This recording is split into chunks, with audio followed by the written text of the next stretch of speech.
Hey guys, PrinceofMacedon here, and I'm doing a commentary video for Rome Total War. This is a Rome versus Macedon battle. I will command the Romans, and my opponent is ML Feder STR of the USSR clan in command of the Macedonians. We will look at my Roman army first, and these are the Juliad Romans, so they wear the nice red outfits.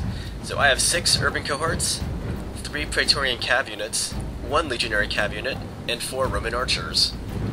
Since this is a clan battle, I don't mind using Praetorian cav and urban cohorts. Not to mention the fact that I haven't played this game in almost half a year. But let's go look at the Macedonian army commanded by ML Feder STR of the USSR clan. He has 6 royal pikemen, and he put 1 royal pike unit in loose formation at the front to soak up my pila. Then he has 4 regular archers, then he has 4 elite Cretan archers, and his cav unit consists of 4 units of light lancers. So he has conceded the cav advantage to me, and he did that so that he could concentrate on building more archers, and he has the max amount of archers. He has 8 archers total, 4 are regular archers and 4 are the Cretan archers. So his game plan is to keep my army at bay and basically just to blot out the sun with his missiles and pretty much annihilate me from afar.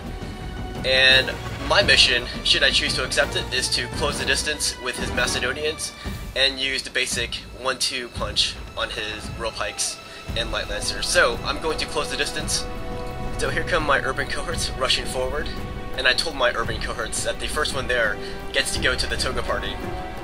Alright, so my 4 Roman archers are basically just keeping his archers busy.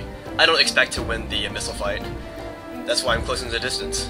So, my opponent, he put that 1 unit of royal pikes in loose formation, and in response, I'm just going to put 1 of my urban cohorts on the pila mode.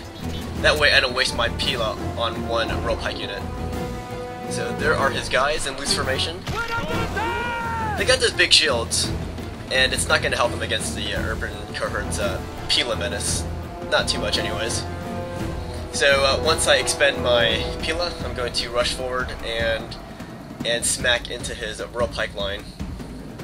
And at the same time I'm going to bring up my Praetorian cav on both wings, and I'm going to use some misdirection and some feints to fool his army into not knowing where my cav is going to strike. So I'm going to feint to his royal pikes, and then I'm going to crash into his archers. And I expect his lancers to respond, so I'm going to pull my Praetorians out of there. And he's also responding with his royal pikes. So pretty much I am going to imbalance his army right now. And I'm going to come back in and strike his lancers as they retreat. And as his pikes come forward, I'm going to withdraw. So a lot of this is all about micro. And I'm doing the same thing on his other wing as well. And now I was able to take out some of his Cretans there. And as his royal pikes come forward, I'm going to get out of there before they get into pike formation. So that's pretty much the skirmish foreplay. And up here I've got my urbans crashing into his royal pikes.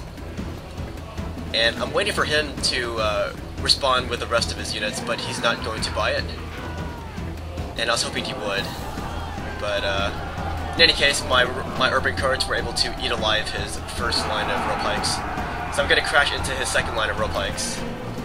And the idea here is that I'm going to maintain my aggression on his army. And he's going to keep his royal pikes in loose formation, and that's because he knows the pila storm is about to occur. So here comes my pila. And my pila are hitting his archers and his royal pikes.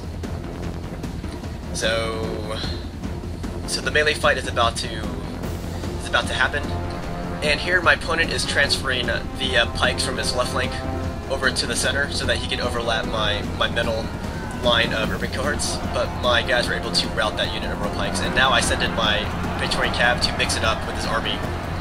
And in response, my opponent brought in his light lancers, and in response to that, I'm going to recall the rest of my Praetorian cav. So I'm going to hit his lancers for the flanks. And I've got my Praetorians coming in from every side now, because he is mixing all of his lancers into this cav fight. And the idea here is to keep as many horses out of the fight for as long as possible, and then throw them in as necessary. That way you don't overcommit your troops.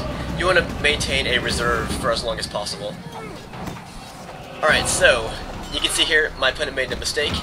His guys are still in loose formation. After the Pila Storm, he should have got his guys into tight formation. And look at this, I've got my Praetorians crashing in on the flanks and rears of his Royal Pikes as they are committed to the fight against my urban cohorts. And now my opponent is tossing in his Cretan archers to deal with my Praetorians. That's how desperate the situation is. And at that point my opponent admitted defeat. And very good game to my opponent. It was a clear victory. And I really do like playing against the USSR clan. That's a Russian clan. They're very nice guys. That's why I like playing against them. And I hope you guys enjoyed this battle on the grassy flatlands. Do svidania.